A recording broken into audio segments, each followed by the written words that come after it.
Iya. Yes. Kalau mbiyen nikah kalih kula ta.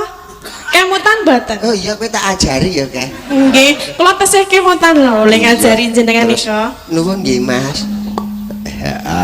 Kok nuwun ta? Aku nek wedhok wong ayu ki ra cetha wis. Lah pripun? Sik, kok ra cetha matane apa-apane. Ora. Ah piye? Gak arek kepiye. Lah nggih mboten sah pripun-pripun biasa wae, santai wae. Kalem mawon sih. Basa ora ya. Rasa basa. Kalem aja. Iye. Ye. Iye. Ye. Pripun dek wingi nikah tau bareng kok saiki lali. Kesuwen kok. Kesuwen lha. Kesuwen le petuk meneh. Lah iki wis petuk terus arep piye? Biyen le nyelirani Mas Geter ya, Kak. Nggih. Lucu lho kayu biyen ya. Lucu apa? Ketoke ora iki. Ora. Nek rak wani ngawur to.